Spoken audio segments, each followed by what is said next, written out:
What's up, you guys? Sean Ross Sapp here, the Fightful Smackdown podcast for May 16th. If you all didn't check out our new MMA podcast, we presented it with the new format this afternoon, 90 minutes of myself and Showdown Joe talking all kinds of things. We had some clips added in. We're going to take that approach with that show and the Wednesday, The List and Ya Boy with myself and Jimmy Van. If you all haven't checked out that show, and if you're watching this one, you probably have because that one has exploded. Check that out. We're also here Saturday after NXT TakeOver Chicago and Sunday after WWE Backlash. As always, leave us a thumbs up if you're watching on YouTube. Leave us a nice review if you're listening on iTunes. Also subscribe, iTunes, Stitcher, YouTube. Turn those notifications on. It helps us. Also, visit Fightful.com. Register. You'll get access to the members-only podcast I did last week with Rob McCarran of Shake Them Ropes. We talked about why he didn't take the Flow Slam job, and we talked about some other naughty things that Jimmy doesn't allow us to talk about on non-members or on non-member shows. But we got the other half of Shake Them Ropes here now. The other half, the one that wins awards. Well, I think Rob won some awards too, didn't he? Yeah, he won last year. You're Jeff Hawkins, by the way. I am. Hi, how's it going? Not nearly enough Jeff talk on that Rob McCarran podcast, by the way. That was my note for both of you. We'll do that sometime. All podcasts, yeah, occasionally, say something about me. That'd be nice. Make me feel pretty. Hey, I've been snatched ball. You are pretty. We also have Anna Bauert, fresh off of a set. Movie set? Show set? What is it? Movie set. Cool. Still got the nails. What can you tell us about it? It's called Reaching Distance, and it's set on a bus. Ooh.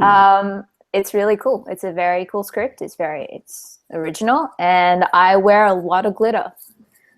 And my lips are about twice the size, and it's very Real Housewives, but in a good way. Is it better than Speed? It's very different to Speed. The bus is probably the only comparison. Damn it. I thought I was on to something here. Also, guys, Fightful.com. Go there, register. Absolutely free. No credit card required or anything like that to register there. Forums are up and running. Wrestling, MMA, boxing, entertainment. I want you all to go over there and start threads. If you don't, then I won't let you see Anna anymore. I'll kick her off the shows unless every single one of you start the thread. If you all don't start a thread, I'm not letting her do the Backlash show. Then you're stuck with me. You all wait and see. You think I'm playing around, then Anna won't be here Sunday. I hate to be the heel.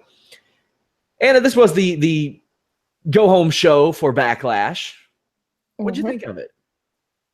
It was better than last week. But yeah, I enjoyed a lot of the segments. I think she froze up a little bit. Jeff, what did you think of WWE SmackDown Live on this evening? I thought it was a decent show for a SmackDown, but for a go-home show in terms of look, it is a B pay-per-view. We're not going to get around the fact that it's not a high-priority pay-per-view for WWE. I just think they've lost the ability to do a big fight build for the most part. They know how to build characters. They know how to tell you about characters, but they don't know how to build anticipation for that big match, I think. I think it's a lost art for the company right now. Well, it doesn't help when they're trying to build up the big fight as a guy who was losing every week before a month and a half ago. And then another guy who not a lot of people seem to just care about one way or another. Maybe I'm wrong. No, you're not. There was a way to tell this story. And it would have required, I think, Jinder also improving in terms of matches and in terms of and gaining a little bit of self-confidence there and being able to buy that he might be able to win even without the Singh brothers' help. I think there was a story there. I just don't think they wanted to tell it. Jeff, we had a special request, and you're not a Raw guy for us. But they wanted you to break down Alexa Bliss's acting on a week-to-week basis, and I'm down for it. Okay, I can do that. Sure. And I mean, I think it would make sense to have Anna throw in her 2 cents too. The rubber face report. Yeah, I can do that. Yeah. Well, we'll start that next week, as I didn't really give you time to prepare for this week. Actually, I saw the tweet and I'm prepared if you want me to stall while we're waiting for Anna. Yeah, I did. Cool. Don't break kayfabe. Anna's still here. Oh, is she? Okay. I said don't break kayfabe, you piece of shit. God. Anna's having technical difficulties, guys, and I was trying to make it a smooth transition so you all wouldn't notice she was gone until Jeff. You mentioned that she froze up there a bit. I didn't say that she was gone, though. But hi, Anna, you're back. Hi, I'm glad you missed me, Jeff. Jeez. You know what? I'm just gonna get buried all night here. I haven't buried you in weeks. You just did. What was that? Because I said don't break kayfabe, then you broke kayfabe, and you told everybody that Anna was gone. Well, look, there's a pattern. Are you going to go ahead and tell the people that Anna already had to take Sunday off to film this movie, and that's why she really won't be on the Backlash show? So when I come on the Backlash show Sunday and say, all of you didn't start threads, they'll know that it wasn't because... Okay, Sean, you just did that to yourself. Let's be fair. And that was the... God, you all are the worst. That was the point. It was a... Jeff, what did you think of Alexa Bliss's segment this week and the acting that was that went down in it? I think Alexa Bliss has very good control of her character. I think she has control of the lines she wants to say. The problem is she needs to be a little bit more controlling of the audience, because the audience is kind of guiding her through it. She does a very good job of, I mean, she has lines built into her promos to shut down the audience when they do the what chants, which is nice. She just doesn't seem like, she seems like she's out this week. She seemed like she was out there reciting lines to me, even though she said them quite well. I like that. The other thing I noticed is she has a tendency for her off looks, for her sneers and stuff, to do it right to the left. Like when she's coming in on her entrance, it's always that second person at the rail she'll look at. And when she came in and was doing the thing, she was looking like almost at where Michael Cole used to be when they were doing play-by-play by the ring. She'll always look there when she's kind of giving an aside, which is interesting. But overall, I mean, there wasn't a. I was surprised at how well she handled a kendo stick, to be honest with you, given that I don't think she's handled one quite often. But overall, I liked her performance this week. I just wish it seemed more naturally her guiding the audience on the ride, as opposed to just kind of saying the lines and kind of having the audience's attention. I think we're going to do more of that, having you and Anna break down the acting that goes into some of these. I know one thing. I'll go ahead and jump to it. We were robbed of an Alexa Bliss, James Ellsworth interaction, feud, everything, because he was the greatest thing. Not only that, he legitimately cut the best promo in that contract signing segment. He delivered his lines the best, and he has a great catchphrase. He's a flake, and he's a great flake. I love him. He's great. Yeah, Shane McMahon being associated with this contract signing segment made it seem bigger to me. I thought that was cool. Naomi called their team Royal Glowfire, but then again, when Team Bad had their name, they were trying to figure out their name. She also called them Team Best at Dominating. So I'm not going to think that is going to stick. I thought it was really great that Carmella was like protective of James Ellsworth. As soon as Naomi grabbed Ellsworth, Carmella was like, "No, that's my bitch." That's all I could think of was back to the Usos promo about prison. It's like, no, that's my prag right there. You can't have it right there. I need to protect my guy. Yeah, no, I really my favorite part of that was the imagined camaraderie that James Ellsworth had with Shane McMahon. No, I got this, Shane. You know, kind of like they had discussed this earlier in a deal that only went down in James Ellsworth's head, and now he's going to tell everybody about it. I thought that part was spectacular. Anna, what'd you think of this women's segment before? We're going to cover the women's match too, and then we'll get into the rest of SmackDown. But what did you think about this women's segment? I loved it so much. James Really? Ellsworth is just a gem. He is. He said to Becky Lynch, "I'm going to throw some water on your straight fire." And then I'm curious to see how Vince reacted to him using his theme song as part of his gimmick, then adding the duh. It was just beautiful. And even Carmella at the end, when it was announced that she was going to have a match with Naomi, she had this look on her face like she's just chewing gum, like, yeah, what? Oh, yeah, I'll cut a bit, sure.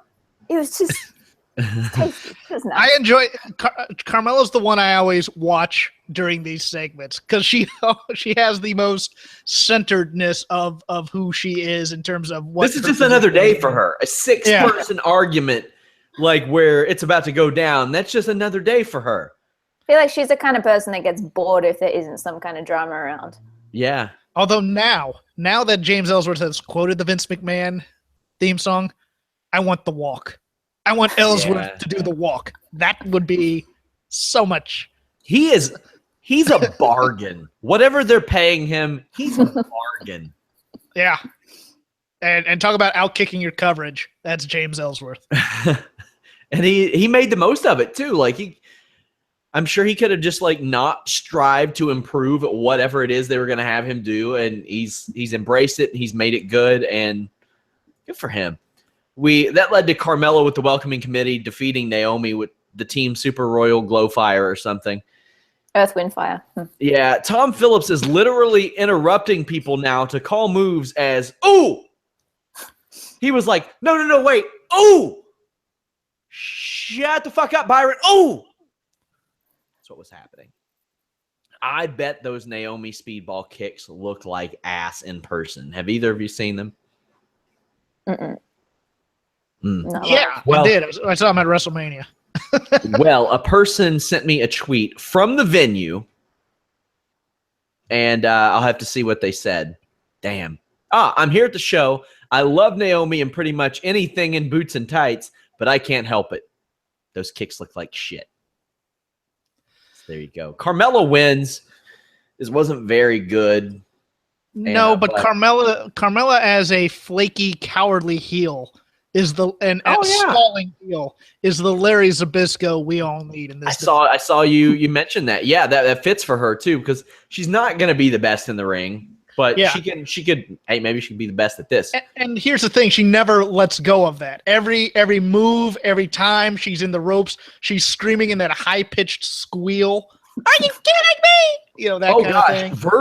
Verbally, she has always been hilarious in the ring. Yeah, like she would work those weekends in Columbus, and they would have them work like 4 or 5 matches, and you'd see them work as babyface and heel. And she was hilarious, dependent on whatever like affiliation she had. She was really good there. The spot that they do in the spot. Let me throw to Anna a little bit, Jeff. Okay, I was going. Anna, does this have you adequately pumped for this Sunday? Yeah, I'm really looking forward to this. I absolutely love Carmella in the spot. I do wonder where they're going to go with her after this, and I kind of hope that she is still training up on the side and working on what's next for her, so she doesn't get trapped in the Ellsworth spot, I guess. Not saying that I want them together forever. I do. But she needs to then get past the squealing in the ring and the running away. And it was just all defense. Yes, all defense, except for a few high kicks. By the way, her and Naomi's high kicks are so damn impressive. That's like at least 3 of me that they can reach. And it's not hard, but it's something. Who do you think's winning Sunday? It's got to be Earth, Wind, and Fire, right? Jeff? I still hold out possibility of either Becky or Charlotte turning, but I think they won't go that far. I think it'll probably be the faces. They need to stop.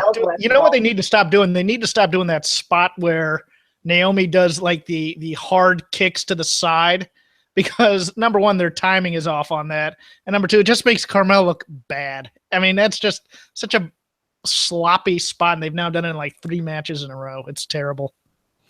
I think if I were to do it, I would have not even necessarily them turn on each other, but Becky and Charlotte cause a little something where they go at it. Naomi ends up getting pinned as a result, made probably by Carmella by the looks of it. Have Carmella be able to say, I've beaten her twice. Then you've got the threat of James Ellsworth and Carmella, because we've already had that interaction there. And you see what Naomi can maybe get out of Carmella, and you run with Becky Lynch and Charlotte maybe as a below the women's title match.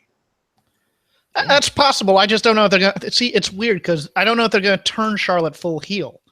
Yeah, they may just make her this bad, cocky baby face, which I don't know. I had a thought that, all three of the welcoming committee are second generation wrestlers. That's the through line you could make to make Charlotte the head of the welcoming committee. But I mean, there's also rumors that Becky wants to turn. I'd be cool with Becky being like overly paranoid that Charlotte is trying to screw her over. That'd be a story. And then she kind of goes with that, and maybe she's the asshole. Mm-hmm. So they'd be moving too fast, though. I think because there's still I really hope that Becky and Ellsworth. There's plenty of juice there. Yeah, you're right. Yeah. There's Becky and Ellsworth need their spot. I mean, there's always you don't need an excuse to beat up James Ellsworth. He's always there. He's one duh away from being in a program with somebody. He's going at a body cast eventually. Yeah. Oh, he has to. We kick off Monday Night Raw. Kevin Owens with the highlight reel. Him stealing Jericho's or what did I say? Jeff, you're mouthing something. You said Monday Night Raw. Who gives a shit? Smackdown. It's the end of the world. It's the end of the world. We kick off Smackdown with Owens stealing Jericho's show, which I think is fantastic. It kind of keeps Jericho in your head a little bit.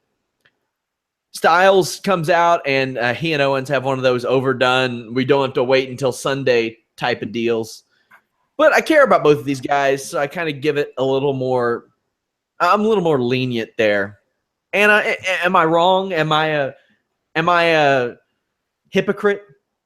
Because I'm about to tear Jinder Mahal to shreds on the mic. Well, yes, but that's understandable. No, because it's AJ Styles and Kevin Owens, and they can get away with it because they are that good.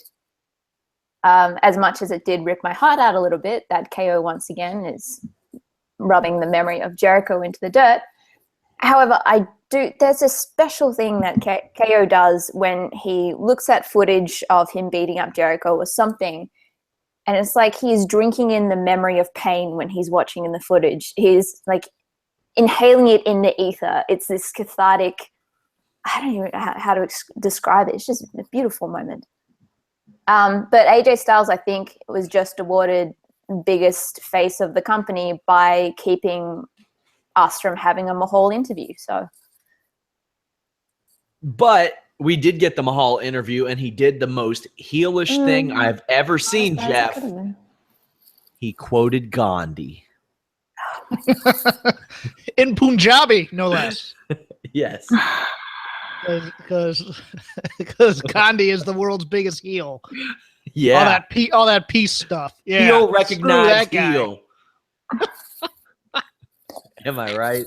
Jinder is not good on the mic. He is not good on the mic, guys. Do you remember 1 month ago and everybody's like, great idea, man. Awesome idea. No, he's shit on the mic, you guys. He's shit. Well, and just the character they're having him do it is absolute. That doesn't help. Terrible. I mean, this dialogue is straight akin to when Vince fell in love with the word decimate for 3 weeks, and he'd always put that in a promo. Yeah, I don't know. I don't know if 1980s evil foreigner promos work anymore in 2017. Yeah, I agree. Jinder Mahal with the Singh brothers would defeat AJ Styles. I'm still learning Jinder Mahal's offense because we still haven't seen it all. It's pretty basic, but he doesn't need to be flashy. He had one move that I liked, set of moves that I liked in particular. He did like the stun gun, but he did it like most people do the snake eyes. Then he ran off the ropes, hit a knee. Kevin Owens is so good on commentary, especially at putting over other heels. Like he put over Jinder Mahal very, very well. I would like to credit Tom Phillips, who called an honest-to-God Ushigoroshi in this match. He did it. He said it. Good for him. AJ Styles is the type of guy you want in there if you want a guy to be made to look really, really good 5 days before he is in a world championship match, and you want him to look really convincing. Because AJ is particularly good at taking guys who aren't as agile as most of the guys he works with and making them look really agile and making them look really good. Owens would drill AJ Styles in the knee with the title. Jinder Mahal gets the win. On paper, I would be furious at this, but this is absolutely in line with everything that Jinder Mahal has accomplished so far. He has still not only not won a match by himself, he has not won a physical altercation by himself since this whole thing started. Anna, does that ease your mind a little bit about this situation? And what did you think of the match? Nope. Nope. Okay, there I will give him props for the fact that I'm having such a visceral response to this guy. This week I said, okay, I'm sick of harping on the same points with Mahal. I'm going to watch this with fresh eyes, and that's going to be it. I can't. I actually can't. They literally had him beat up my happy place. That's just I can't with this guy. And it actually is at the point where I look at what? Don't do that. Don't mar this. Don't mar this moment. It actually looks like Mahal is just some X-Men character, and the Bollywood boys are just. It's like in Legion where there's the same person, but it's his deltoids come to life through the Bollywood boys and come out and beat people up, and then they go back in. Oh, I hope the Singh brothers both hit dives on Orton this weekend. That's got to happen. Or I hope they go for it and he catches one mid-dive in a headlock. That would be their one saving grace to me. Yeah. So I will give him props in that I dislike him that intensely. However, I feel that points have to be taken away because I still feel like I do not trust this guy in the ring with the other guys. I feel like he is so freaking stiff that there's just going to be another accident waiting to happen. And this is just my opinion. I don't know shit when it comes to this stuff, but that's what it looks like, and I'm uncomfortable watching him, and I don't like it. Who you got Sunday, Styles versus Owens? I don't know. I kind of want Owens to retain just because I think he's doing such an awesome job at this. He did get, as Alex pointed out, he does have a lot of merch out now too that they just made. Jeff, thoughts on the Mahal situation, the match, your pick for Sunday?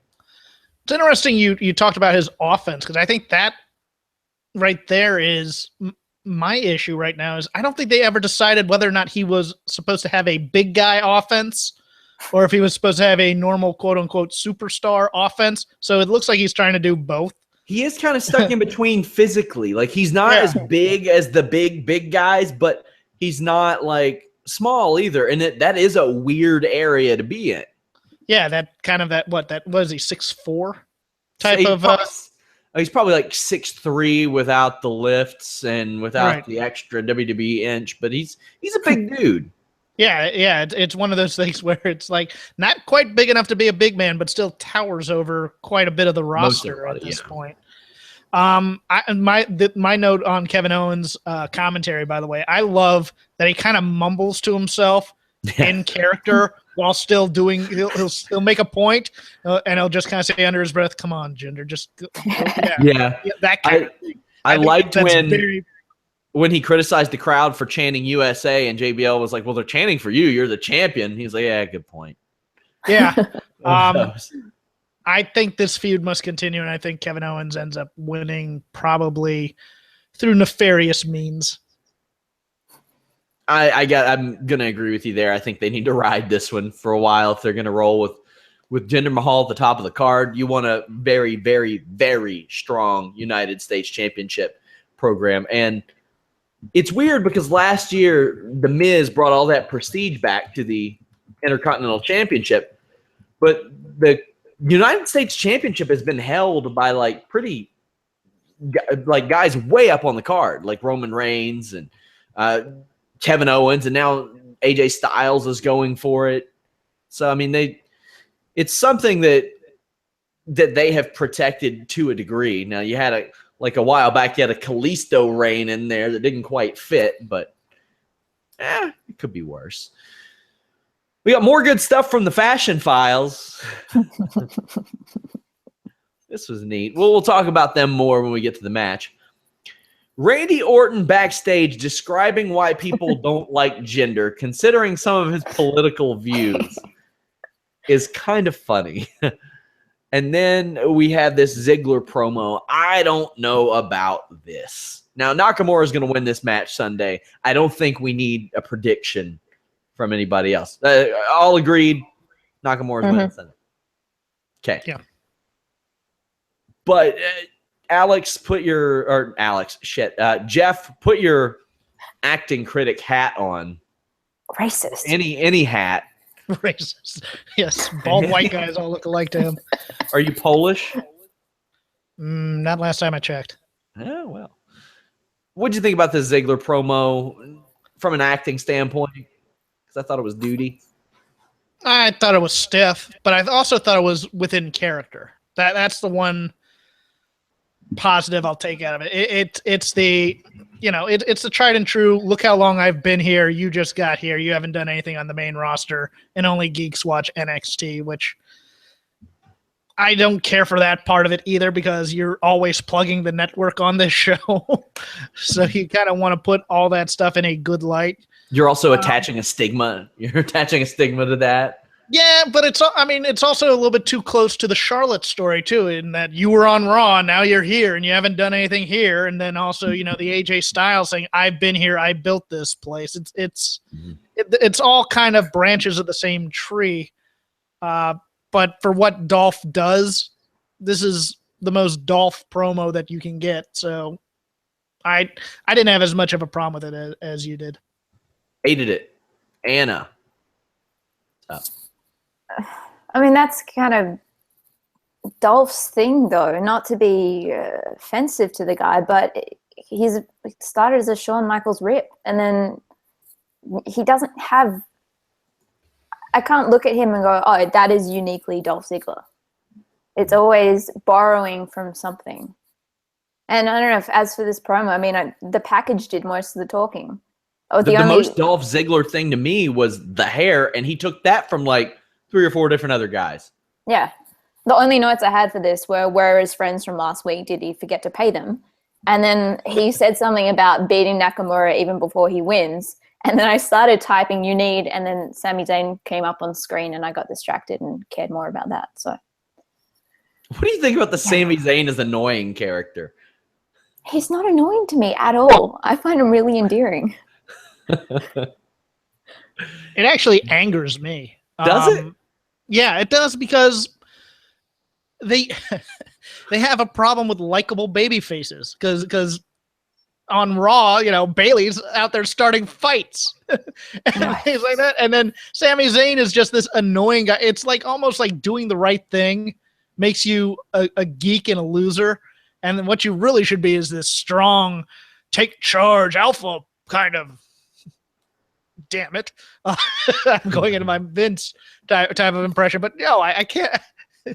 The only way to redeem this Sami Zayn build is if he eventually puts on a mask and becomes El Generico. That would be neat. That'd be money. That would be so much money for them. Because they sell the hell out of dumb Kalisto masks, and nobody likes him. Yeah, it's true. He would get attacked by Baron Corbin backstage. I got to believe that Baron Corbin's going to win that match on Sunday. What says you, Jeff? Oh, after losing the main event? Yes, no doubt. Anna? No, of course. I mean, when has Sami won one of these recently? I'm still hoping it's building to something, but... Also, I think we can all be in agreement. Ty Dillinger over Aiden English hopefully eventually Guerrero. Will there be a temper tantrum after the match?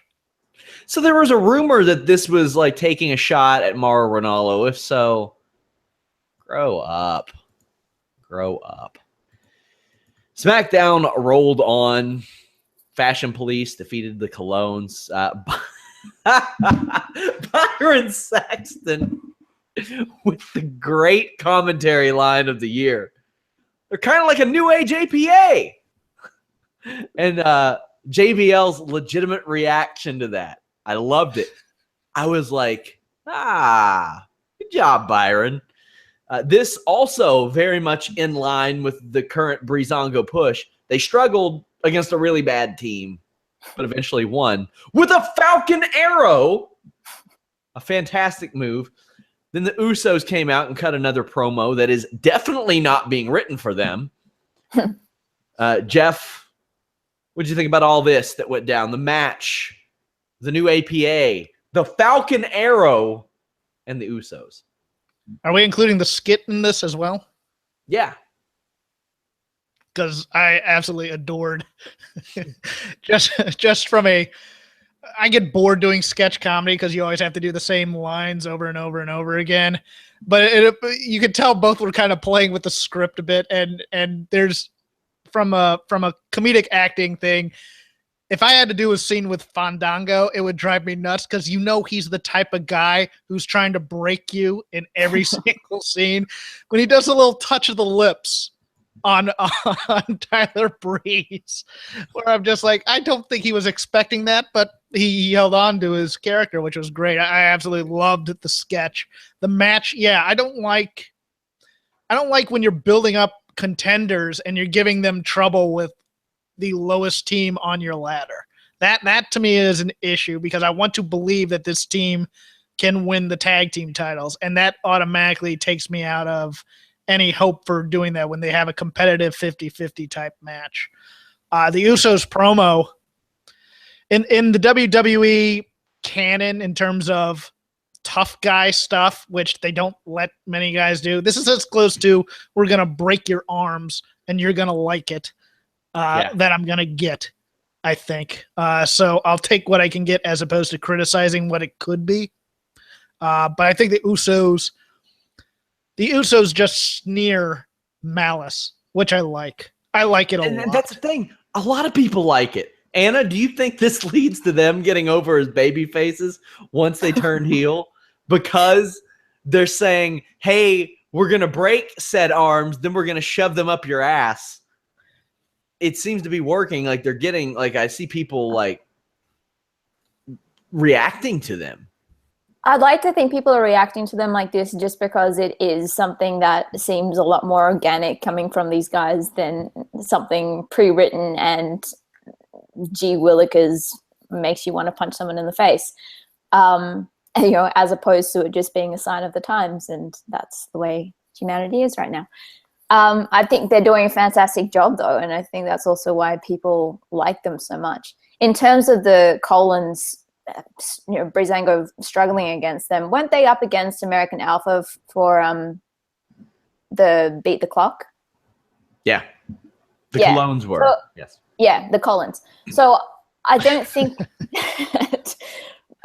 that Breezango struggling against them in this necessarily meant anything too bad, considering how long American Alpha went against them.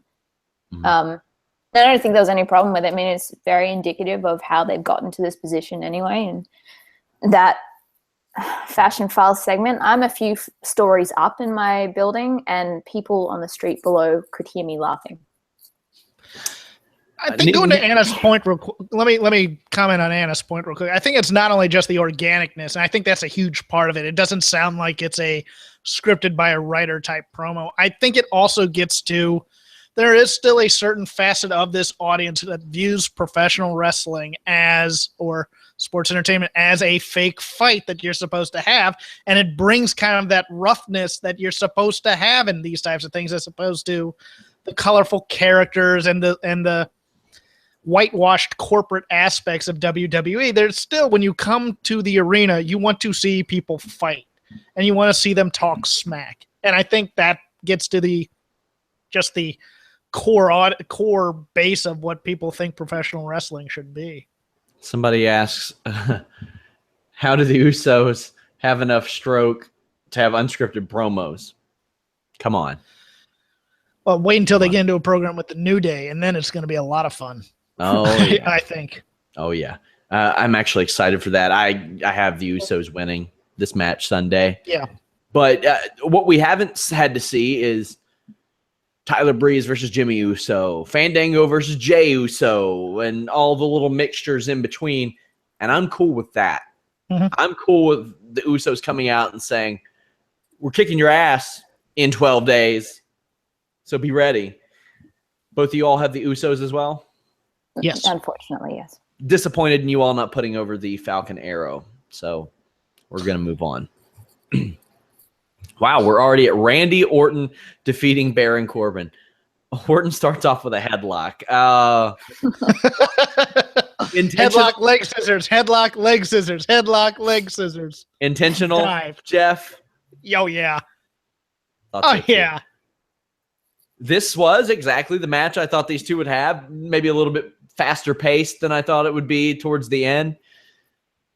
I like that Orton had scouted Corbin's little run in the ring from running outside of the ring thing and hit him with the RKO. Jinder and the Singh brothers jump Orton in the show. I don't think that I can recall. I'm sure there's at least one time I'm not remembering. Has Orton got the better of Jinder Mahal at all? I don't think so. I think that's the first time that he even got a hold of the Singh brothers. They went alls out, balls out on getting Jinder Mahal, trying to get him up there. Anna, do they pull the trigger on Sunday? Is Jinder Mahal going to be the next WWE champion? You know what? I think it's very fortuitous that I have to be on set and miss the post show for this because I have a feeling we're getting a lot of complaints about my swearing and all that kind of stuff. Yeah, I think Hardbody is going to be the new champion. Jeff. Oh, not a chance.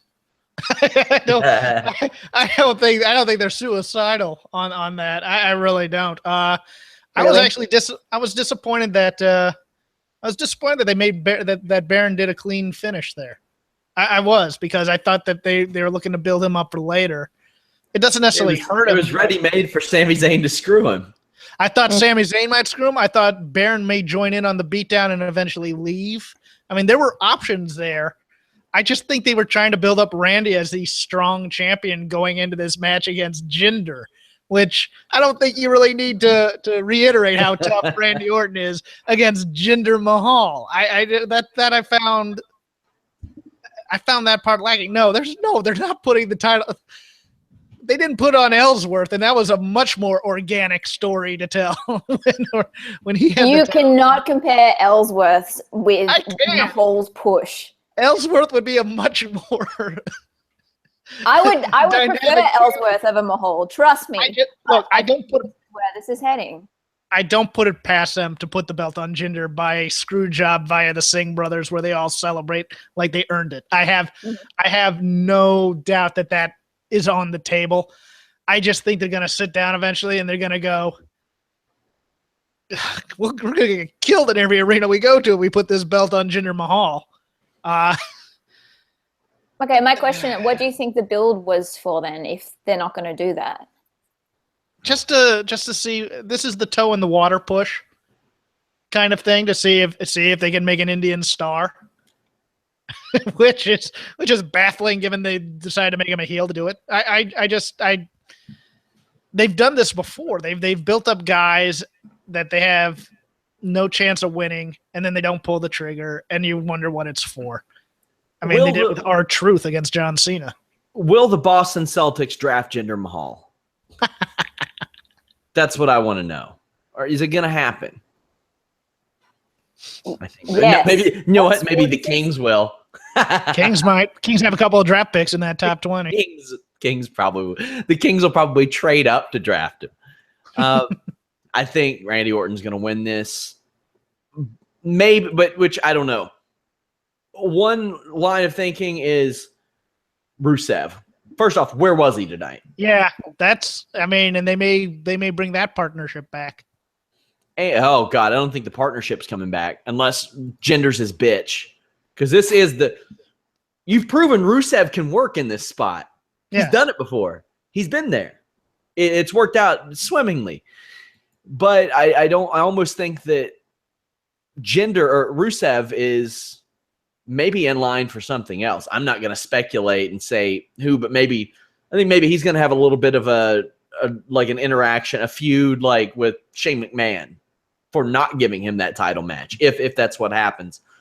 Otherwise, I see Orton and Rusev going, and man, I love Rusev, but I don't think those matches are going to be too hot. As long as Randy Orton just keeps either headlocking people or if he does a dive, I would. Hey, man, the guy sleepwalks through matches. Yeah. But it makes a lot of money, so he's the best performer ever. There you go. It's like, who was it? Was it Al Snow? That I think he was on an interview with Sean Oliver, and he was like, what was the best match at WrestleMania 3? And Sean Oliver was like, well, most people would say Ricky Steamboat versus Randy Savage. And he's like, no, dumbass. It was Andre the Giant versus Hulk Hogan because that's what put people in the seats. McDonald's is the best. McDonald's is the best restaurant because it serves the most hamburgers. My only problem guess that means that Warrior versus Hogan was the best match at Halloween Havoc 98 because that's what put the asses in the seats. I just don't think. See, it's weird because they never. I mean, it's one of those things where they never would let Jinder have all this offense on Randy week after week after week and then pull the trigger. That never happens really. I mean, this whole build has just left me feeling very cold. So the idea that he possibly could win the title on Sunday, that is not out of the park for me. Kudos to them if they do it. I mean, that would be brave as hell for them to do that. I think SmackDown could be a pretty regularly fun show if Ty Dillinger was actually on the damn show. If Rusev's back, you get the New Day there. Nakamura is seen on the program. That's 4 pretty nice acts that they could have to fill out this show. That wasn't a bad show, I didn't think. I thought it was just fine. We do have WWE NXT TakeOver Chicago on Saturday night. Anna, will you be here for that one? Yes, I will. If everybody create the topic on the Fightful forums, of course. Tyler Bate, Pete Dunne, singles match for the WWE United Kingdom Championship. Anna, who do you think wins this one? I just want Pete Dunne to win everything. So, that's where my money's at. I'm going with him too, Jeff. It's too early to take the belt off of Tyler Bate. I think. Although, let me tell you something. When I went to that Progress show, Bate, Seven, and Dunn as a heel stable, doing like Triple H's moves and things like that was fantastic. Oh, yeah. So I would love all 3 of them to just turn and become Triple H's boys. But I think I think Pete Dunne's fantastic. I think he's the most compelling character they've built in the UK scene. But I just think it's too early to take the belt off of Tyler Bate. One of the coolest moments I've seen live in wrestling was Chris Hero's last indie match at Evolve, and he hit a pedigree on Zack Sabre, and then Zack Sabre kicked out at 1 and got up in his face and beat the shit out of him. Yeah. It was pretty fantastic. Authors of Pain versus DIY ladder match for the NXT Championship. WWE's got to feel really good that almost every time the Authors of Pain are in there against a really good team, they not only hold their own, they do exceptionally well. And you can say that almost anybody can be carried. No, they can't, and especially in tag team wrestling. That gets kind of tricky. Jeff, do the Authors of Pain retain? Do DIY finally unseat these guys? How does it go down? I think the Authors of Pain retain. I'm hoping for them to finally grasp onto their headhunter's legacy. Give me a couple of moonsaults off the ladders onto these DIY guys. I think they've over-delivered in terms of, that 3-way at Mania Weekend, they were fantastic in it. I just hope that they are not, that corporate-wise, that they're not shading what DIY is doing to help these guys improve. Anna. Yeah, I think it's AOP. I also feel like I've 2 months later, I can finally admit I was probably a little harsh on them in the three-way match, given now that the revival cloth has been taken away from this situation. So, yeah. I'm a fan of Authors of Pain. Two legit badasses. One was a prospect for the 2016 Olympics. The other one competed at Bellator MMA. He had a fight in Bellator just a couple of years ago. So I'm behind that as long as they don't, and they're both like one's 22, one's 23, so they got a good long future ahead of them. As long as they don't pull stuff like that power bomb that we saw, that was ignorant, and I'm sure that they learned not to do that. We get Asuka, Ruby Riott, Nikki Cross triple threat match for the women's championship. WWE does multiple person matches very, very well. And I got to see the match at San Antonio that had Peyton Royce and Billie Kay in it that people thought maybe wasn't going to be so hot, and they delivered. So I don't have any doubt these three are going to deliver, but it looks like I think Asuka's going to win, and it's going to lead to that eventual Ember Moon super fight, so to speak. Jeff, your thoughts? Well, I think the four-way at Mania, they kind of made he made an odd mistake in taking out Nikki Cross that early. I am of the opinion that they put the belt on Nikki Cross here when she steals the pin on Ruby Riott, just to get away until Ember Moon can come back. And then the story is which one of those two between Asuka and Ember Moon can get the belt first, and who defends it against who. I think there's a story to be told there. Oh, there's a great story in Ember Moon taking Asuka's championship that she never really got pinned for. Right. That's a good story, too. And I thought they might do that this time if Ember Moon were still in this match. But I think they're going to transition the belt off of Asuka, at least temporarily, onto Nikki Moon so that they can tell the story of the rivalry between Ember and Asuka. Anna. How much longer is Ember Moon out for? I mean, she's not out as long as they say. She's not as hurt as they say.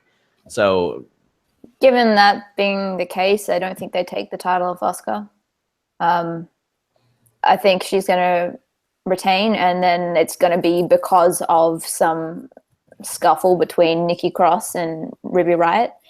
I'm actually looking forward to this match the most. I think these women are freaking insane.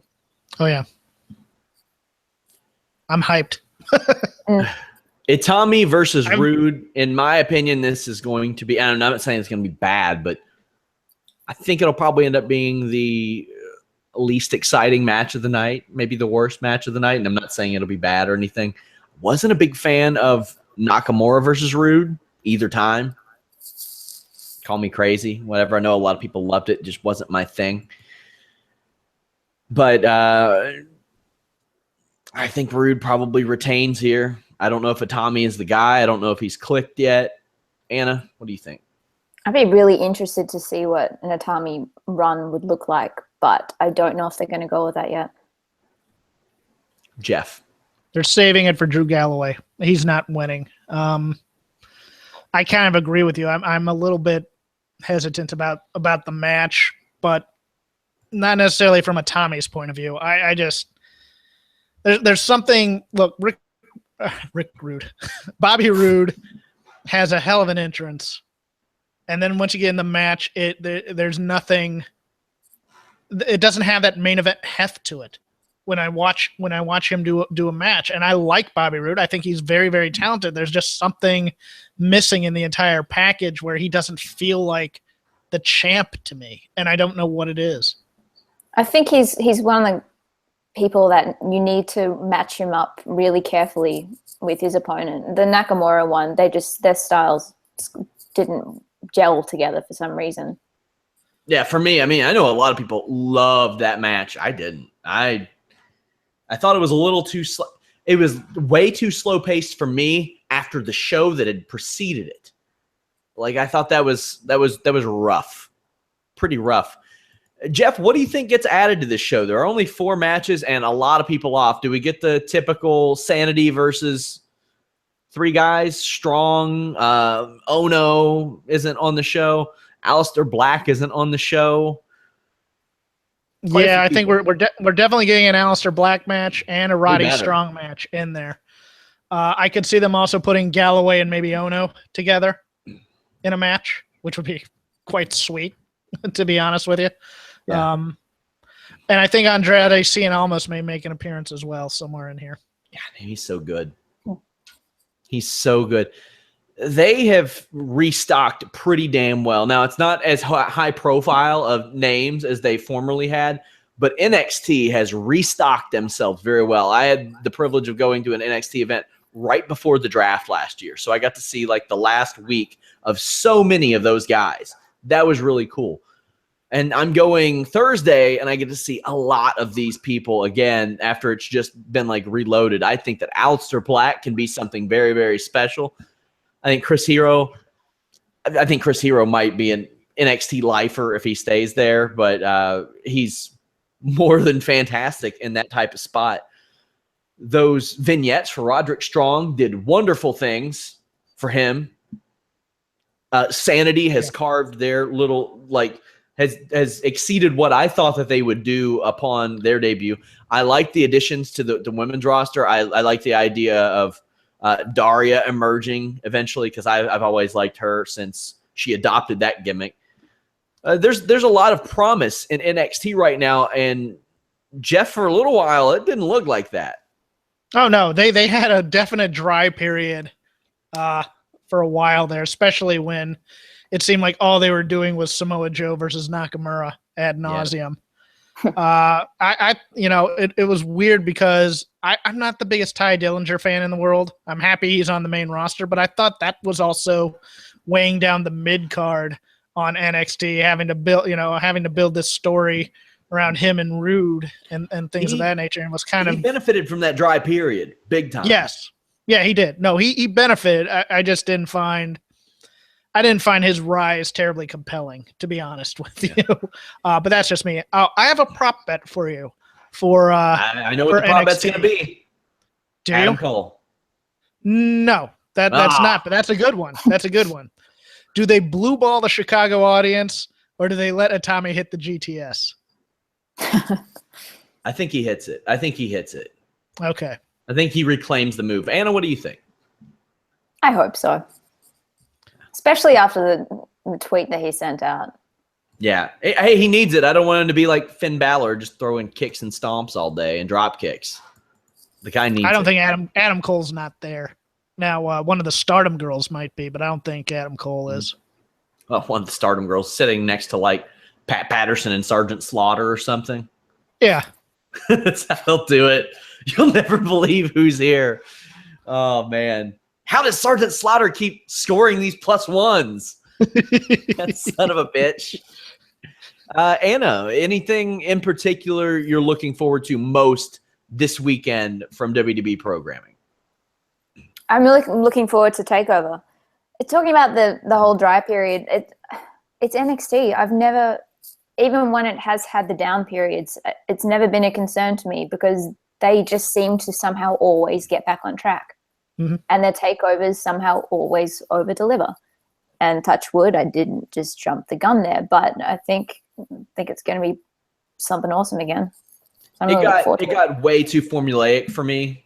Like because I covered NXT solid for like 2 years, so I like clockwork. I could tell what was going to happen, how they were going to book stuff, because it wasn't that different. But you add a Ruby Riott, you add a Nikki Cross, you add a Sanity, Aleister Black, Cassius Ono, Roderick Strong, and then, like I said, Roderick Strong could have went without him, honestly, but the vignette that took it up a notch. That's what I mean, though. They always find their way somehow.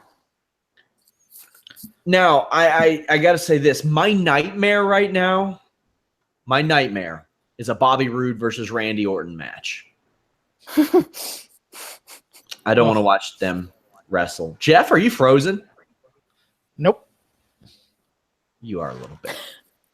Anyway, guys, we have a busy weekend at Fightful.com. Friday night, Bellator 179, the Bellator debut of Rory McDonald. Head over there, get in our live coverage, check that out. Of course, we have all the latest news, videos, photos, podcasts, interviews, backstage news, all that good crap. Saturday, Invicta FC and NXT TakeOver Chicago. We have a post show for NXT TakeOver. Sunday, WWE Backlash, a post show there as well. Live coverage for both of those. Come over, hang out in our discussion boards, and use our forums. Anna, you dropped Most Ridiculous yesterday. Mm-hmm. How was that? Was that fun? Did you like it? I had a lot of fun getting to dress up like Harambe and beat up my gym bag. Yeah, you sent me 2 thumbnail possibilities, and I'm like, no offense, Anna, but that's a stupid fucking question.